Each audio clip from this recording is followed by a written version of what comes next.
Happiness looks different for everyone. For you, maybe it's being at peace with who you are, or having a secure network of friends who accept you unconditionally, or the freedom to pursue your deepest dreams. Regardless of your version of true happiness, living a happier, more satisfied life is within reach. A few tweaks to your regular habits can help you get there. Here's a look at some daily, monthly, and yearly habits to help kickstart your quest. Just remember that everyone's version of happiness is a little different, and so is their path to achieving it. If some of these habits create added stress or just don't fit your lifestyle, ditch them. With a little time and practice, you'll figure out what does and doesn't work for you. Daily habits. 1. Smile. You tend to smile when you're happy. But it's actually a two-way street. We smile because we're happy, and smiling causes the brain to release dopamine, which makes us happier. That doesn't mean you have to go around with a fake smile plastered on your face all the time. But the next time you find yourself feeling low, crack a smile and see what happens. Or try starting each morning by smiling at yourself in the mirror. 2. Exercise. Exercise isn't just for your body. Regular exercise can help to reduce stress, feelings of anxiety, and symptoms of depression while boosting self-esteem and happiness. Even a small amount of physical activity can make a difference. You don't have to train for a triathlon or scale a cliff, unless that's what makes you happy, of course. The trick is not to overexert. If you suddenly throw yourself into a strenuous routine, you'll probably just end up frustrated and sore. 3. Get plenty of sleep. No matter how much modern society steers us toward less sleep, we know that adequate sleep is a vital trusted source to good health, brain function, and emotional well-being. Most adults need about 7 or 8 hours of sleep every night. If you find yourself fighting the urge to nap during the day or just generally feel like you're in a fog, your body may be telling you it needs more rest. Here are a few tips to help you build a better sleep routine. Write down how many hours of sleep you get each night and how rested you feel. After a week, you should have a better idea how you're doing. Go to bed and wake up at the same time every day, including weekends. Reserve the hour before bed as quiet time. Take a bath, read, or do something relaxing. Avoid heavy eating and drinking. Keep your bedroom dark, cool, and quiet. Invest in some good bedding.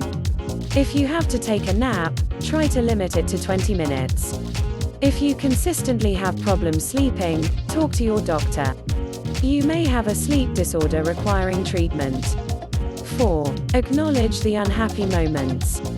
A positive attitude is generally a good thing, but bad things happen to everyone. It's just part of life. If you get some bad news, make a mistake, or just feel like you're in a funk, don't try to pretend you're happy. Acknowledge the feeling of unhappiness, letting yourself experience it for a moment. Then, shift your focus toward what made you feel this way and what it might take to recover. Would a deep breathing exercise help? A long walk outside? Talking it over with someone? Let the moment pass and take care of yourself. Remember, no one's happy all the time. 5. Keep a journal. A journal is a good way to organize your thoughts, analyze your feelings, and make plans. And you don't have to be a literary genius or write volumes to benefit. It can be as simple as jotting down a few thoughts before you go to bed. If putting certain things in writing makes you nervous, you can always shred it when you've finished.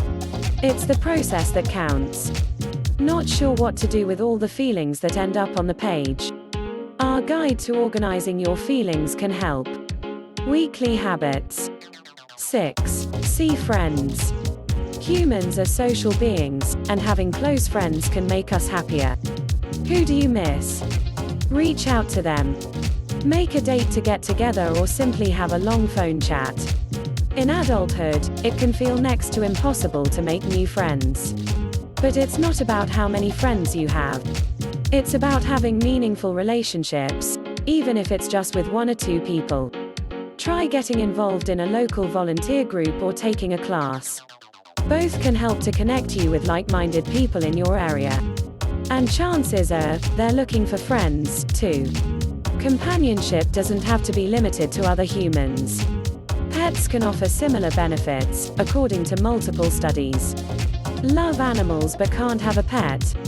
Consider volunteering at a local animal shelter to make some new friends, both human and animal. 7. Ditch your phone. Unplug. Really? Turn off all the electronics and put those earbuds away for at least 1 hour once a week. They'll still be there for you later. If you still want them, that is. If you haven't unplugged in a while, you might be surprised at the difference it makes. Let your mind wander free for a change. Read. Meditate. Take a walk and pay attention to your surroundings. Be sociable. Or be alone. Just be. Sound too daunting? Try doing a shorter amount of time several times a week. 8. Get into nature. Spending 30 minutes or more a week in green spaces can help lower blood pressure and depression. Your green space could be anything from your neighborhood park, your own backyard, or a rooftop garden. Anywhere you can appreciate some nature and fresh air. Better yet, add some outdoor exercise into the mix for extra benefit. Monthly habits. 9. Take yourself out. No one to go out with. Well, what rule says you can't go out alone? Go to your favorite restaurant, take in a movie, or go on that trip you've always dreamed of. Even if you're a social butterfly, spending some deliberate time alone can help you reconnect with the activities that truly make you happy. Yearly habits. 10. Take time to reflect. The start of a new year is a good time to stop and take inventory of your life. Set aside some time to catch up with yourself the way you would with an old friend. How are you doing? What have you been up to? Are you happier than you were a year ago? But try to avoid the pitfall of judging yourself too harshly for your answers. You've made it to another year, and that's plenty.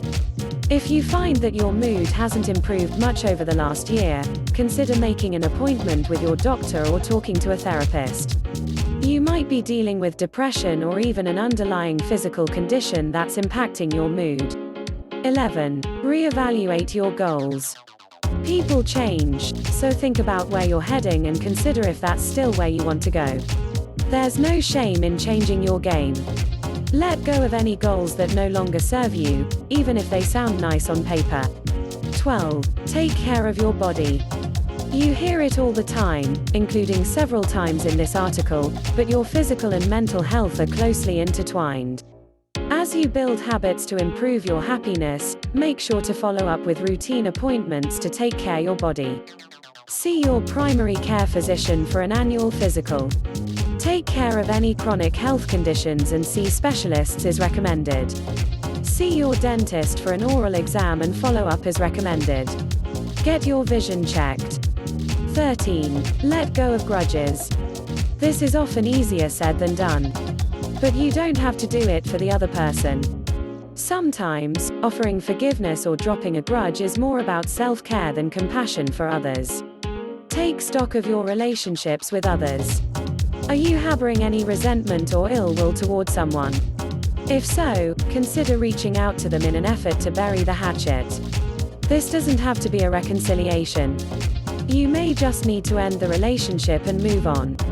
If reaching out isn't an option, try getting your feelings out in a letter. You don't even have to send it to them. Just getting your feelings out of your mind and into the world can be freeing.